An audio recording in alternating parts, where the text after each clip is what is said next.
Sem mais delongas, vamos abrir o Evangelho de Jesus Cristo no livro de João, capítulo 6.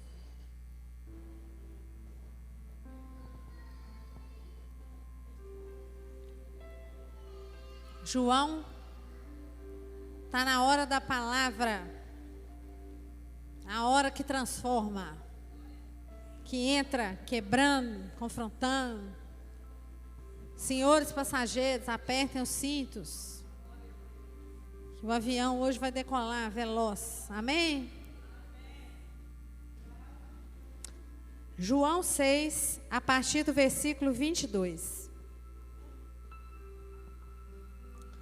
No dia seguinte, a multidão que estava do outro lado do mar, vendo que não havia ali mais do que um barquinho, a não ser aquele no qual os seus discípulos haviam entrado, e que Jesus não entrara com seus discípulos naquele barquinho, mas que os seus discípulos tinham ido sozinhos. Contudo, outros barquinhos tinham chegado de Tiberíades, perto do lugar onde comeram o pão, havendo o Senhor dado graças.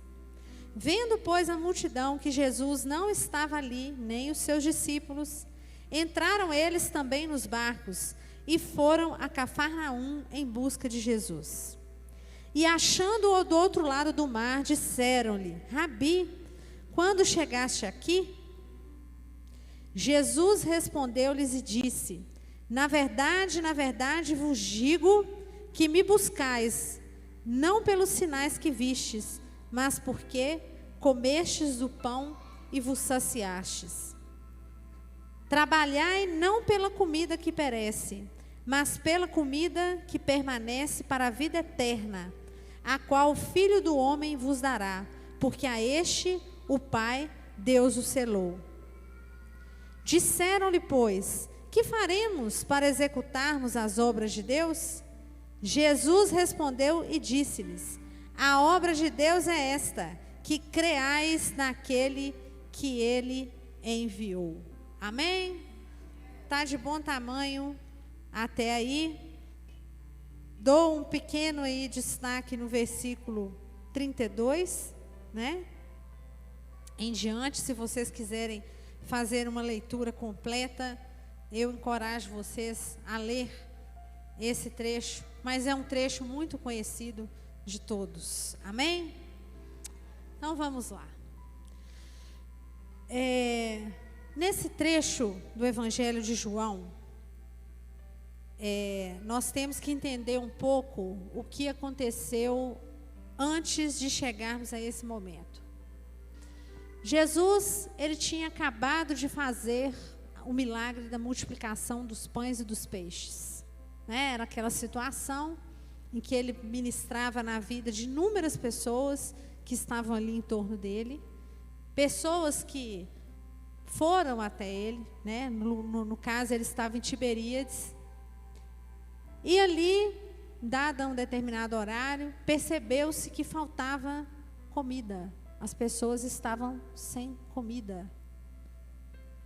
E foi naquele momento que Jesus fez, né, um sétimo sinal de maravilha e gerou aquela multiplicação de pães e peixes que serviu para fartar aquela multidão faminta que estava ali.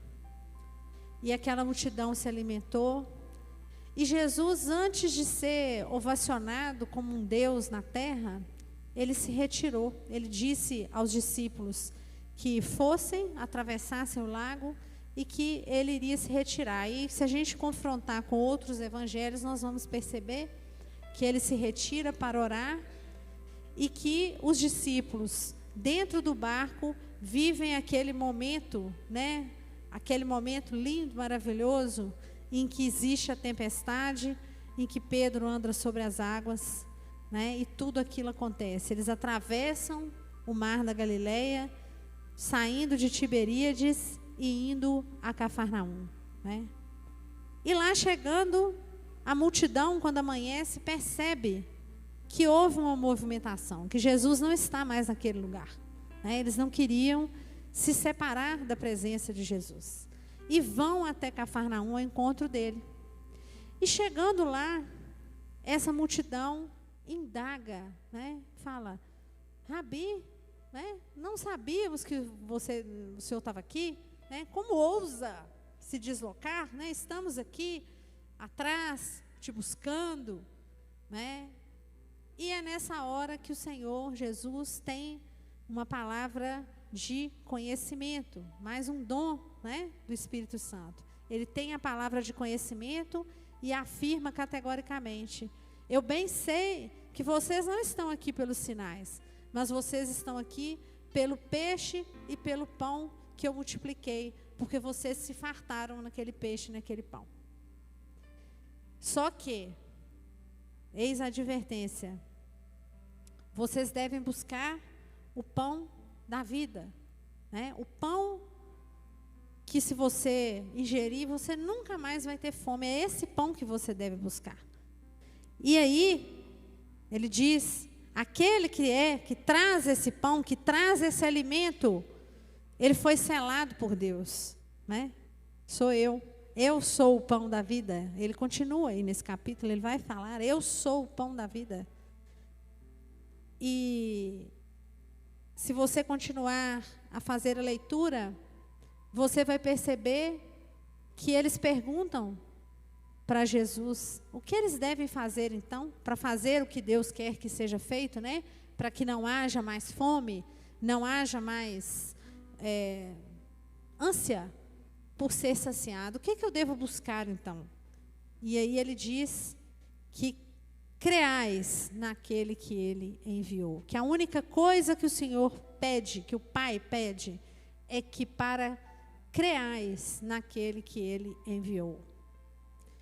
O diálogo continua e esse povo limitado, de visão bem limitada, começa a entender que Jesus estava falando do pão que caiu do céu lá no deserto, né? Quando o povo vagava pelo deserto, estava falando do maná, né? Que em hebraico quer dizer o que é isso. A palavra maná quer dizer o que é isso. Eles não sabiam o que era, devia ter visto aquilo caindo no deserto, falaram, o que é isso? Né? E para eles, quem tinha dado aquele maná era Moisés, né? Através das orações. E Jesus, categoricamente, descaracteriza isso e fala, deixa eu te falar, deixa eu te contar uma coisa para vocês. Nem esse pão que vocês estão achando, que eu estou me referindo a ele, que é o maná, nem ele foi Moisés que deu. Quem te deu foi meu pai. Mas eu não estou falando desse pão, não. Eu estou falando de mim. E como ele fez com aquela mulher samaritana, naquele poço, quando ele fala da água, que se ela tomasse aquela água, né, que era ele, experimentasse daquela água, nunca mais ela teria sede. Da mesma forma, nesse trecho, ele diz que ele é o pão da vida, e aquele que está nele nunca mais vai sentir fome. Bem, lindo, maravilhoso, e todos nós sabemos e repetimos isso, que Jesus é o pão da vida. Eu, quando era católica, eu escutava essa frase também. Essa é uma frase célebre. Jesus é o pão da vida. Amém, amém. Só que o que eu quero chamar a atenção hoje não é para o pão da vida, é para as nossas fomes. Nesse trecho do Evangelho, o Senhor estava lidando com a multidão de famintos. Vamos imaginar quem eram esses judeus, né, que estavam peregrinando atrás de Jesus. Eram pessoas submetidas a um sistema tributário feroz do Império Romano, né? Roma cobrava impostos assim, 5% é seu, 95% é meu.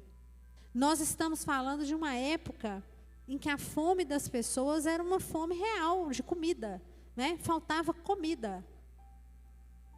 E nós estamos falando de pessoas que morriam de peste, porque se houvesse uma doença dentro do arraial daquele, alastrava, né? Com muito pouco tempo. Nós estamos falando de pessoas que viviam sob o império de um autoritarismo e de uma violência absurdas. Eles não eram considerados cidadãos romanos. Eles não tinham direitos. Por exemplo, o apóstolo Paulo, ele teve direito a um julgamento porque ele era cidadão romano, né? Juridicamente falando, ele gozava de uma cidadania diferente. Esse pessoal aqui eram mortos de fome. Eram mortos de fome. Mortos de fome. Que andavam atrás de Jesus em busca de um alívio, né? E nós? Nós não somos diferentes, né? Só que a nossa fome é uma fome diferente. A fome do século 21 é uma fome diferente. Ah, pastora, mas tem gente passando fome. Fome de alimento, de comida? Tem, infelizmente tem. E eu sei disso, tanto quanto vocês. Tem muita gente passando fome. Mas as nossas fomes, os nossos apetites, eles são bem mais sofisticados. Bem mais sofisticados. E como a própria palavra diz que em tudo dai graças, eu dou graças pelas minhas fomes, pelas fomes que eu já tive. Porque foram essas fomes que me trouxeram para o altar. O Senhor é tão bom, mas Ele é tão bom, Ele é tão maravilhoso, Ele é tão misericordioso, que Ele usa as nossas fomes, as nossas faltas, para nos trazer aos pés do altar. O ser humano, ele nasce sentindo falta. Isso é uma teoria psicanalítica. O bebê, ele suga porque ele sente falta. Ele nasce com um instinto natural de sugar. Qualquer coisa que você puser na boca de um bebê, ele suga. Porque ele tem que se completar. Ele tem que se satisfazer. E ele suga. Ele põe para dentro. Esse instinto, que é um instinto básico, que já está lá quando aquele bebezinho está no ventre da mãe, né? Quantas mães fazem ultrassom e não veem o neném chupando o dedinho, né? Aquilo ali é algo inerente ao ser humano. Por quê? Porque quando estávamos lá no Éden, em perfeita harmonia com o Criador, antes que o inimigo entrasse naquele diálogo fatídico com Eva, né? Antes que Adão tomasse aquela postura de zero arrependimento e de 100% justificativa diante do Criador, praticamente colocando a culpa em Deus pelo que tinha acontecido, nós éramos plenamente satisfeitos. Nós só estamos em completude quando estamos com o Pai, quando estivermos com o Pai. Fora daquela situação, a partir daquele momento, a partir daquele pecado, a partir do afastamento do Senhor, porque o pecado nada mais é do que afastar-se do Senhor, do distanciamento do Senhor, a partir daquele momento, tudo nos falta. Tudo nos falta. O nosso cérebro, ele é programado para buscar, para querer mais. Existe uma pesquisa que mostra que você e eu, nós nos acostumamos às novidades que nos faltam com 5 dias, tempo médio. Me falta o celular. Em 5 dias ele já não te falta mais, você nem vai lembrar que ele existe na sua vida. Me falta o sapato, me falta o carro, me falta ter dinheiro para ir naquele restaurante XYZ, me falta aquela pessoa do meu lado, aquele ser amado, para não falar idolatrado. Me falta um ideal de família, a família que eu não tenho, como o meu vizinho tem, a família Doriana da Grama Verdinha. Me falta ter sucesso, ser bem-sucedido financeiramente. Me falta ter poder. Me falta. O ser humano é o ser da falta. E é essa falta, é essa fome, é esse apetite que é a porta aberta para a principal escolha que você e eu fazemos na vida. Quase, se não todos os nossos pecados, eles são movidos na base da falta. Falta reconhecimento, falta aplauso, falta relaxamento, falta prazer.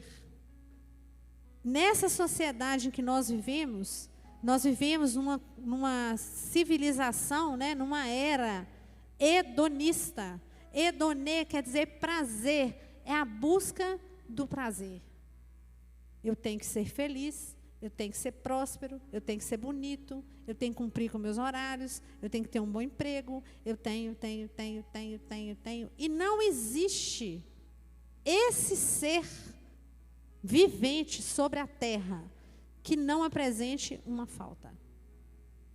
Pode pensar aí no seu cantinho que você vai descobrir uma ou mais coisas que você acredita que te faltem.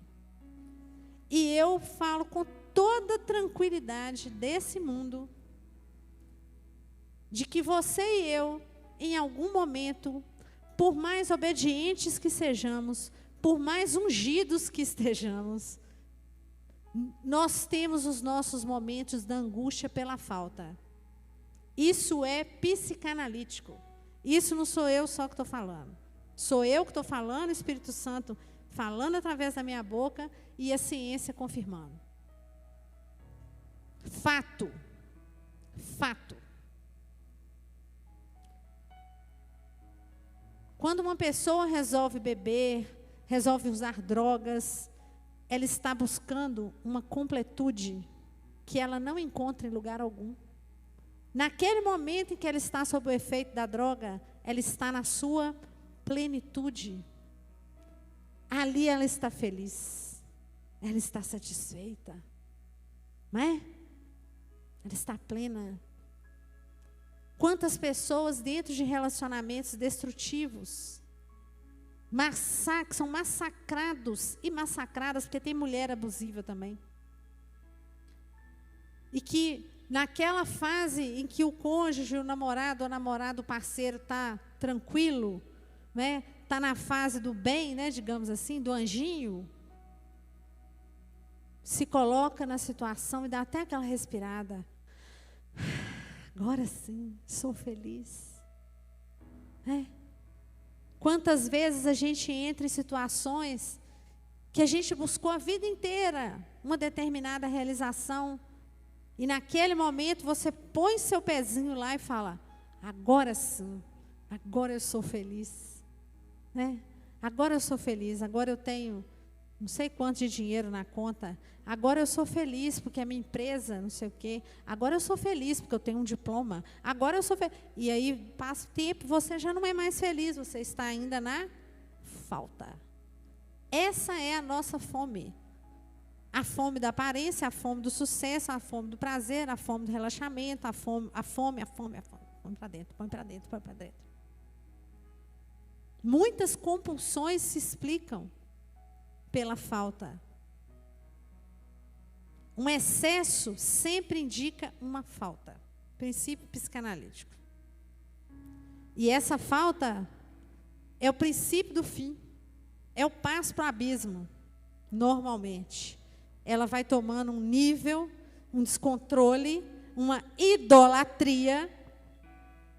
E ali você vai se perceber completamente adorador de algo que não é o Criador. Isso está no nosso código. Isso está no nosso agir. E se nós não vigiarmos muito de perto, nós tendemos a cair.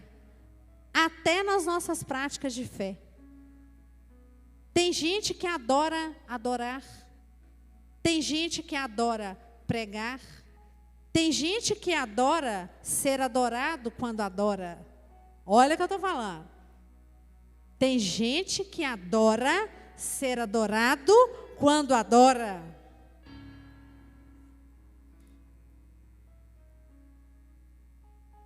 Tem gente que vive de aplauso. E essa falta, muitas vezes, vai abrindo as portas para o abismo, para a perdição, para a condenação, para a escravidão, para correntes, para cadeias. E é muitas vezes na necessidade de satisfazer a essas faltas que estão ligadas à minha baixa estima, à minha falta total de identidade com o Pai, por não saber quem eu sou para o Pai, por ter necessidade do outro saber quem eu sou, saber o quão espetacular eu sou, os aplausos, a falta. É isso que me leva a Jesus. Glória a Deus. Algum problema aí? Algum problema? Porque Deus é bom. E tudo coopera para o bem dos que amam a Deus. O Senhor é tão bom que Ele usa um alcoolismo para te trazer para Ele. Ele usa uma ganância para te trazer para Ele. Que você vem para a igreja para fazer relações comerciais, para conhecer gente, né? Igreja grande, né? Culto dos empresários. Ô, gente, não, deixa para lá. Deixa para lá, melhor deixar para lá. Pô, empresário, advogado, lixeiro, padeiro, todo mundo precisa ser livre. Não é isso, gente? Enfim, tudo bem. Faz um café, então, para os empresários. Porque o culto não é dos empresários, o culto é do Senhor. Amém. Tudo bem. Continuar. Continuar. Essa falta vai te trazer para a igreja. Você quebrou, né? Serviu muito a mamon, correu atrás de dinheiro, não foi assim? Preocupado e tal, caiu. Volta para a igreja. Perdeu a mulher que idolatrava, vem para a igreja. Tá chafurdando o vício, vem para a igreja. Ô, papai, Deus é bom o tempo todo. Mas hoje eu queria te convidar a dar um passo para além da obviedade do que eu estou falando. Eu queria te convidar a pensar sobre esse povo faminto, que Jesus vira para eles e fala assim: aqui, vocês vieram atrás de mim, não é pelos sinais, não é pelo que eu sou, não é pela salvação que eu te ofereço. Você vem para a igreja porque você quer o que eu posso te proporcionar. Eu estou na igreja por quê?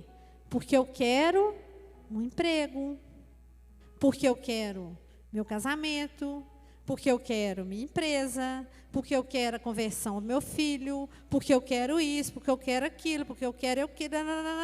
E aí, gente, vem uma idolatria maior do que Belo Horizonte.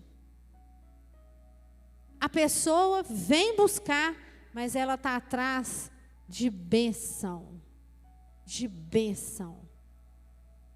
Exclusivamente atrás de bênção. Aí ela chega aqui na igreja, na casa apostólica.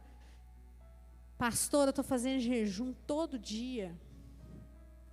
Todo dia eu estou fazendo jejum 3, 4 vezes por semana e não sei o quê. Deixa eu falar com vocês uma coisa. Quando existe constância no seu relacionamento com Deus, você não precisa se sacrificar.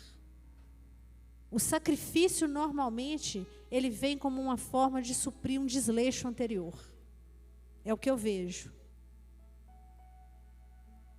Aí a pessoa está aqui, está fazendo jejum, está assistindo 5 cultos na semana, aquilo pega culto da igreja, da rua inteira, que vai, né? E está atrás de quê?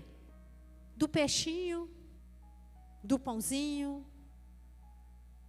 Sabe aquela cenourinha do cavalo? Coloca a cenourinha e ele sai correndo atrás da cenourinha. Tem gente que só fica atrás da cenoura. E sabe o que é que Jesus está dizendo aqui? Que nós devemos pensar que Ele nos deu muito mais do que o que Ele vem trazendo de bênção para a sua vida ou para a minha. E a gente não valoriza isso. Nós somos tão carnais, tão mundanos, tão pequenos, que nós demoramos, às vezes, uma vida inteira. Ou, às vezes, nem durante a vida inteira a gente percebe isso, e até morre sem perceber. Que nós temos nada mais, nada menos, do que uma garantia de plenitude eterna, de eternidade em eternidade. Foi isso que Ele te prometeu e me prometeu. E por isso nós não temos fome. Por isso a morte é lucro. Por isso o apóstolo Paulo fala que a morte é lucro. Um verdadeiro cristão, genuíno, a morte para ele acaba virando lucro mesmo. Porque ele não se perde nas paixões desse mundo. Ele não ora pelos motivos errados e por isso não é atendido. A promessa é a promessa de salvação. Qual é a promessa que Jesus faz aqui? Vida plena, vida em abundância? Sim. Por quê? Porque quem anda com ele usufrui da paz que excede todo entendimento. E a nossa luta, como a gente conversava agora há pouco, a luta do verdadeiro cristão é para manter a paz. É para não sair da paz. É para não sair da presença dele. É para manter aquela sensação maravilhosa de que está tudo certo. Haja o que houver, está tudo certo. Elevando o seu pensamento a Deus. Colocando seu coração no Senhor. Mirando para o alvo. Não é assim? Era isso que esse apóstolo Paulo maravilhoso sentia. Era isso. E o que nós estamos vendo hoje na igreja? Pessoas buscando a presença do Senhor por buscar, amando por amar, apreciando a oportunidade inquestionável de conversar com Ele a hora que quer, onde estiver, haja o que houver. Não, igreja. As igrejas estão lotadas de pessoas buscando o quê? Bênção, promessa. E eu te digo essa noite, por mais que vá doer, a promessa ela vai vir, na grande maioria dos casos, quando você não fizer mais questão dela. Quando você não fizer mais questão dela. Quando você genuinamente, do fundo do seu coração, você falar com esse Deus assim: Pai, o Senhor sabe o que me agrada, mas eu vou falar com o Senhor a verdade. O Senhor é tão Deus, o Senhor é tão tudo de bom.com, o Senhor é tão maravilhoso, a sua presença é tão sensacional, que independentemente, Pai, do que o Senhor vai fazer ou não, eu estou muito satisfeita. Isso é ser livre. Isso é ser livre. Se você está em comiseração diante do Senhor, ansioso, agitado, com aquela expectativa máxima, vai ser esse mês, vai ser esse ano, vai ser daqui a 2 meses. Deixa eu falar com vocês uma coisa. Esquece. Esquece. Ele faz se ele quiser. Ele faz se ele quiser. Nós deveríamos estar buscando a presença dele, o consolo do Espírito Santo. E basta, como ele já disse lá para o apóstolo Paulo, a minha graça te basta. Se a graça do Senhor não te bastar, meu irmão, você está com um problema sério. Tem que bastar. Quanto mais agitado você fica, quanto mais você se debate, mais longe você está da verdadeira liberdade em Cristo Jesus. Isso é ser vitorioso em Cristo Jesus. Ser vitorioso em Cristo Jesus não é estar com seu dinheiro, sobrando dinheiro na sua conta. Não é estar com a cura de N pessoas que você está orando na sua família, ou estar naquela coisa que você tanto quer na sua vida. Ser vitorioso em Cristo Jesus é olhar para o lado e falar: eu comi o pão da vida. Eu estou salvo. Eu sou filho. Haja o que houver, eu sou filho. E está tudo certo. E está tudo certo. Entenderam? Vocês estão comigo? É um nível de idolatria assustador dentro das igrejas. Assustador. Dá até medo Tem vídeos que você recebe que dá vontade de chorar. E aí você entende por que a palavra vai falar que a porta é estreita e que muitos vão falar: Senhor, Senhor, expulsei demônio em seu nome, fiz isso, fiz aquilo outro. Ele fala assim: apartai-vos de mim, porque eu não conheço vocês não. Sai fora.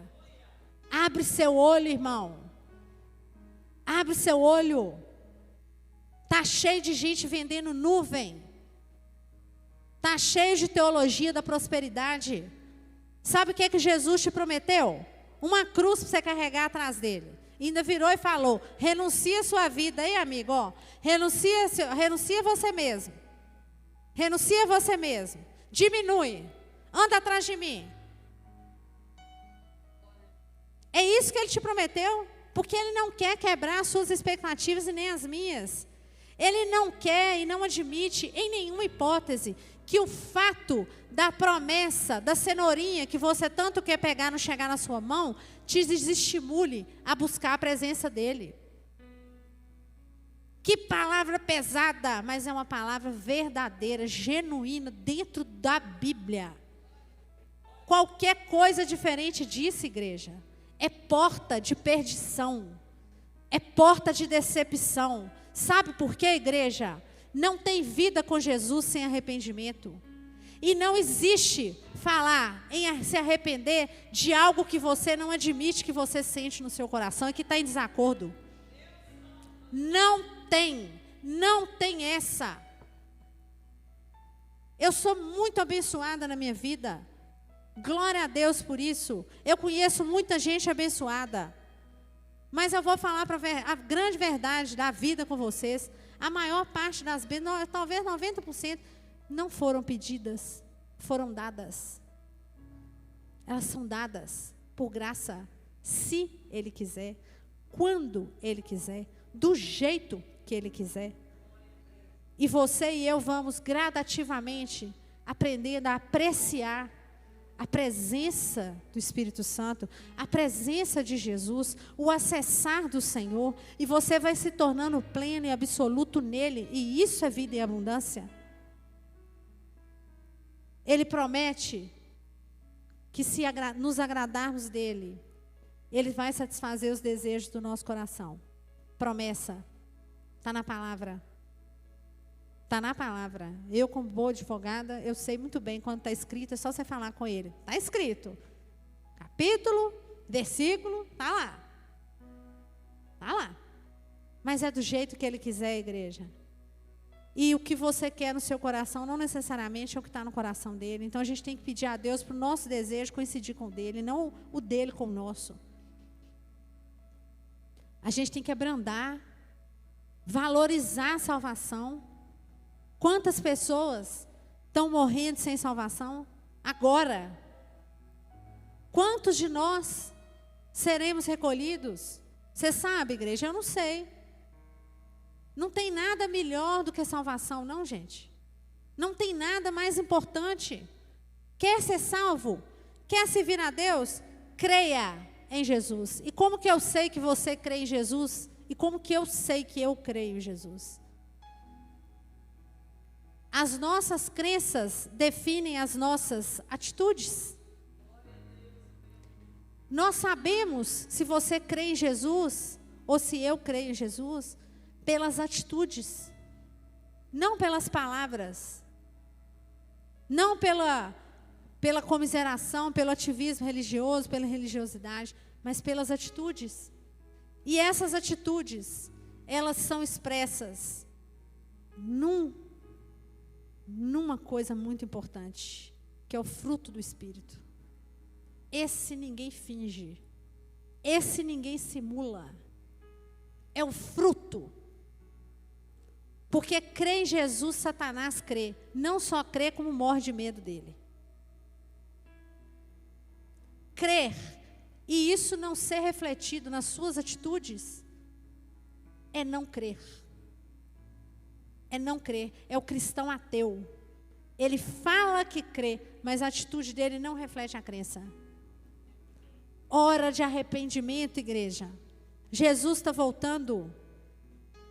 hora de arrependimento, hora de pensar se você tem domínio próprio, se você age com misericórdia, se você é benigno, se você tem paz, se você tem amor, se você é bondoso com o outro. Hora de começar a pensar na forma como você se dirige ao Pai, na maneira como você se coloca. Muito importante, porque Ele conhece a intenção do seu coração. Não adianta a sua boquinha falar, papai, faça como quiser, e no fundo você está, eu quero, obstinado, igual aquele povo do deserto. Vai rodar no deserto até mudar de ideia. Fica à vontade. Eu sou acelerada com esse trem de deserto. Ó. Depender de mim, é corrida no deserto, é maratona de 40 quilômetros voando. Desde que a gente seja perceptivo, o Senhor não tem prazer em deixar ninguém esperando, não. Agora, saia dessa, se arrependa. Vai lá em Gálatas 5, e começa a ver, eu tenho fruto? Eu estou dando fruto? Ou eu estou brincando de ser cristão? Brincando de ir para a igreja? Fofocando? Cutucando? Sendo vaidoso, egoísta, jogando com as pessoas, sendo orgulhoso, avarento. Porque se eu estou agindo assim, eu tenho muito que trabalhar antes de chegar com dignidade perto do meu Pai e pedir para Ele qualquer coisa. Peça para mudar, peça para ser transformado, porque o nosso cronômetro está rodando. Está girando, nós já perdemos, nós estamos morrendo, nós nascemos para morrer. A cada segundo nós morremos. E podemos mudar?